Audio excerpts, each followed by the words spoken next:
हम चेनारी प्रखंड मुख्यालय प्रमुख कार्यालय के उप प्रमुख जी के साथ हैं। अभी चर्चा इनसे करना है जो यहाँ अंचलाधिकारी पूजा शर्मा जी पदस्थापित हुई हैं, उनके कार्य शैली से दाखिल खारिज हो, परिमार्जन हो, ई मापी हो, यहाँ के आम किसान और रैयत बहुत ही ज़्यादा परेशान और हलेकान रहते हैं। इसी विषय पे आज इनसे चर्चा किया जाएगा।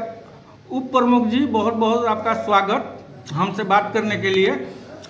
यहाँ अंचलाधिकारी जी की कार्य शैली से यहाँ के जितने किसान रैयत हैं वे बहुत ज़्यादा परेशान रहते हैं, दाखिल खारिज हो, परिमार्जन हो। इस संबंध में क्या कहना है आपको? जी बिल्कुल, किसानों का परेशानी हम लोग के लिए भी परेशानी बन रहा है। हम लोग के पास भी आते हैं कि यहाँ कार्य सही से नहीं हो पा रहा है। बहुत से लोगों का 6-6 महीना 8 महीना का कार्य पेंडिंग है, जैसे कि परिमार्जन कराना हो या दाखिल खारिज का भी है, उसका भुक्तभोगी मैं भी हूँ।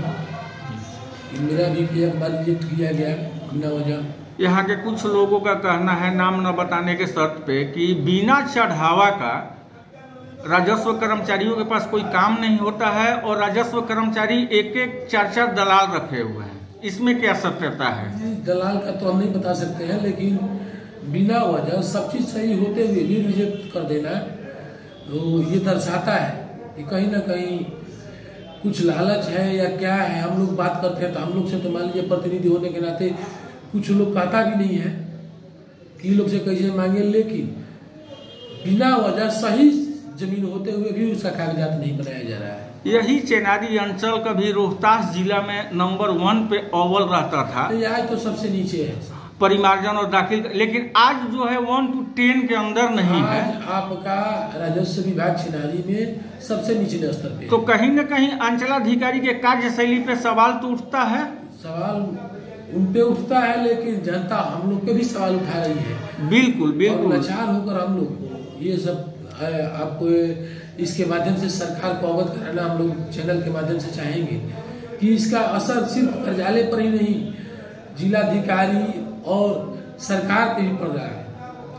आप हम लोग के चेनारी प्रखंड के चुने हुए प्रतिनिधि उप प्रमुख है, इसीलिए जनता के प्रति कहीं न कहीं आपका दायित्व तो बढ़ जाता है। तो बढ़ रहा है और उसका भुक्तभोगी हम लोग बन रहे हैं। लोग ये कहता है कि आप लोग जीत के गए हैं, आप लोगों के रिजल्ट में ऐसा हो रहा है कि ये पत्रकारों और जनप्रतिनिधियों से भी तानाशाही रवैया रखती हैं। जी ऐसा, इसमें क्या सच्चाई है? ऐसा तो जो गए होंगे तानाशाही रवैया का मतलब थोड़ा सा कभी कभी बातचीत के पीरियड में थोड़ा उग्र हो जाती है।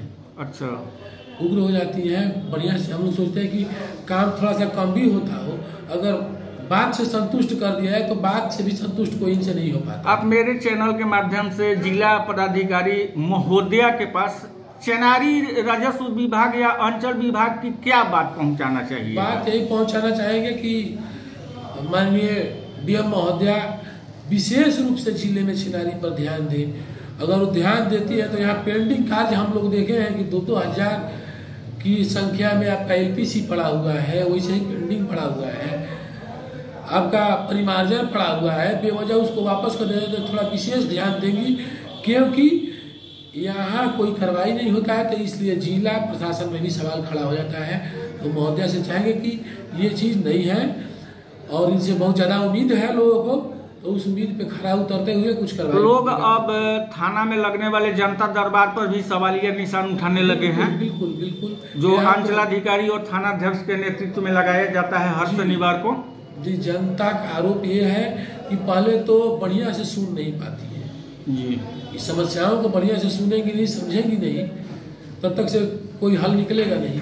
लेकिन सुन ही नहीं पाती है, सीधा भेज देती है कि चले जाइए कोर्ट। एक चेनारी प्रखंड की और बड़ी समस्या है जो नौनिहालों से जुड़ा हुआ है। सीडीपीओ कार्यालय उप प्रमुख जी एक रूम में सिमटा हुआ है, जिससे सेविका और सहायिका समेत सभी कर्मचारियों को बहुत दिक्कत हो रहा है। और उसका अपना भवन है, लेकिन मेंटेनेंस की वजह से वे आज ई किसान भवन में संचालित होने को मजबूर है। इस पे 2 शब्दों में आप हमारे चैनल के माध्यम से जिलाधिकारी महोदया के पास अपनी बात को रखें। बिल्कुल, प्रखंड स्तर पे ऐसे सारे चीज़ों पर विशेष ध्यान देने का काम हम लोग प्रमुख होने के नाते अपने पंचायत समिति के बैठक में भी रखा जाता है कि जहाँ किसी ऑफिसर को काम करने में दिक्कत हो तो उसके लिए हम लोग अपना प्रस्ताव में पारित करके उसको जगह मुहैया, ऑफिस मुहैया कराएंगे। लेकिन यहाँ अधिकारी खुद ही नहीं चाहते हैं कि मेरा कोई कार्यालय बने ताकि हमको रेगुलर आना पड़े जी। जहाँ तक CDPO का मामला है तो आंगनबाड़ी में तो मान लीजिए हर जगह से हम लोग कंप्लेन लेके झेल रहे हैं। हम लोग तो सोचते हैं कि ऐसा ना हो, फिर भी लगातार हम लोग कितना CDPO या सुपरवाइजर को बचाते रहेंगे या सेविका सहायिका को बचाते रहेंगे। तो उन लोग अपना खुद चाहता है कि कोई कार्य में रुचि नहीं है उन लोग का। उप प्रमुख जी का स्पष्ट कहना है कि चेनारी में पदस्थापित पदाधिकारियों की रुचि ही नहीं है सुनवाई और कार्रवाई करने के लिए, इसलिए जनताओं को परेशान होना पड़ता है, हलकान होना पड़ता है। चेनारी से रिपब्लिक न्यूज के लिए दिनेश तिवारी की रिपोर्ट।